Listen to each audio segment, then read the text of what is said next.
जी, question number 20 है 9x minus 7 over x plus 3 over x square plus 1।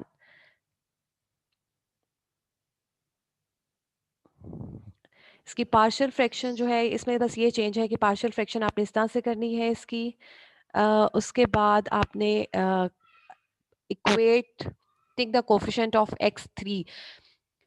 a की value तो आप find कर लेंगे इजीली, ठीक है। Is equal to minus 17 over 5 आ गया। बी और जो है वो सी, बी की वैल्यू भी इजीली फाइंड हो जाएगी, लेकिन सी की वैल्यू फाइंड करने के लिए हमें क्या करना पड़ेगा, इक्वेट करने पड़ेंगे कोफिशिएंट्स। तो equating coefficient of x3 and x जो है वो हम करेंगे ताकि बी और सी की वैल्यूज जो है वो फाइंड कर सकें।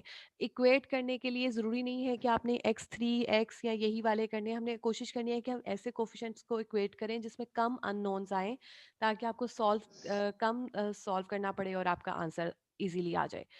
ठीक है, तो इस तरह से बी और सी की वैल्यू आपने फाइंड की। इस अलजेब्राइक फ्रैक्शन में आपने इसको लिख लिया इस तरह से। और उसके बाद जो नई चीज़ है इसमें वो क्या है कि इस अलजेब्राइक फ्रैक्शन को ऐसे लिखा जा सकता है। उसके बाद आपने अगला काम ये करना है कि ये x वाली टर्म को अलग लिख लेना है और कांस्टेंट वाली टर्म को अलग लिख लेना है।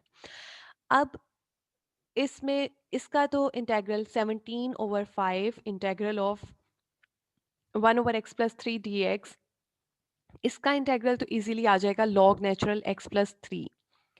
लेकिन 17 ओवर 5 और ये जो है एक्स स्क्वायर प्लस 1 और ऊपर इसके x है, इसका इंटेग्रल कैसे लेंगे।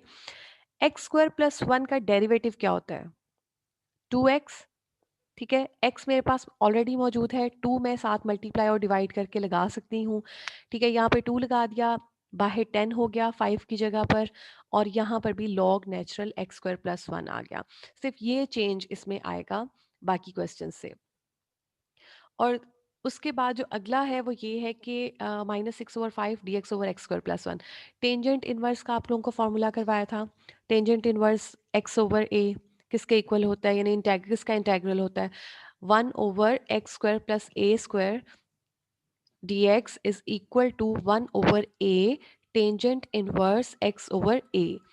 यहाँ पर a नहीं है, a की जगह पर 1 है, इसलिए सिर्फ x आ जाएगा और साथ प्लस c।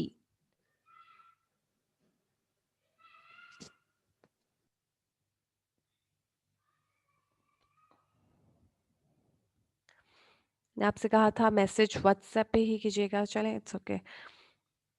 ओके, ये क्वेश्चन नंबर 20 के बाद क्वेश्चन नंबर 22 है हमारे सिलेबस में। तो क्वेश्चन नंबर 22, हाँ जी, क्वेश्चन नंबर 22 में है 12 over x three plus 8। Simply इसमें क्या करना है, एक्स थ्री प्लस 8 की फैक्टराइजेशन कर देनी है। X three plus 8 can be written as x plus 2 into x square minus,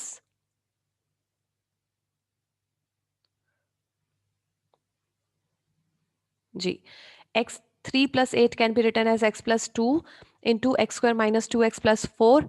इस तरह से लिखा जा सकता है ना, ए का क्यूब प्लस बी का क्यूब।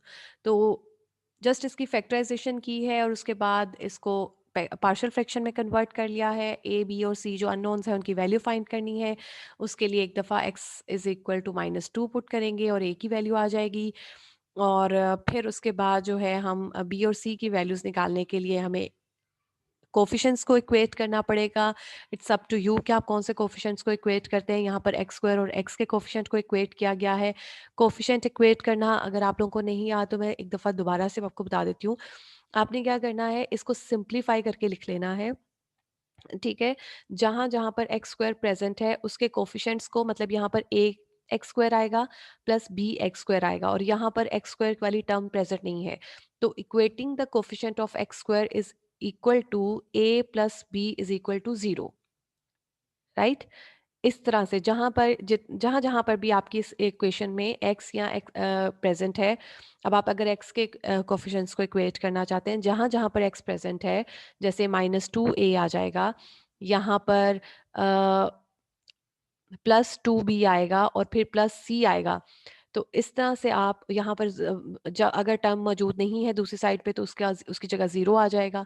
ठीक है, इस तरह से आपने इक्वेट करना है कोफिशिएंट्स को, और फिर उसके बाद जो इक्वेशन बनेगी उसमें जो आपके पास नॉन वैल्यूज हैं उन्हें पुट करें और अननोन वैल्यूज को फाइंड कर लें।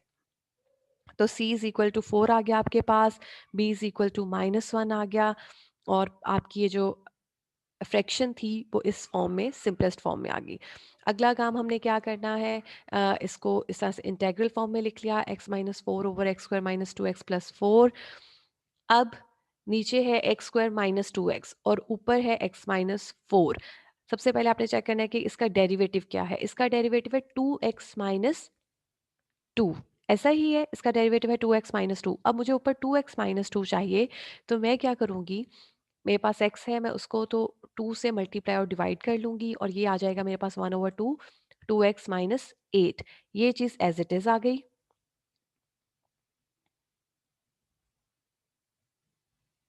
जी, अब ये 2x माइनस 8 में से 8 नहीं चाहिए, मुझे सिर्फ 2 चाहिए।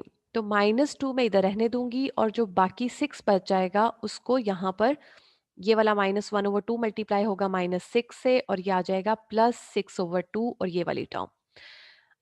अब जो एक नई चीज़ जो लास्ट इस एक्सरसाइज में जो आएगी, वो ये है कि ये तो आपका आ गया ना नीचे फंक्शन ऊपर डेरिवेटिव, लेकिन अब आपका ये वाला इंटेग्रल कैसे लेना है। इस इंटेग्रल को लेने का तरीका ये है कि कंप्लीटिंग स्क्वायर करना है।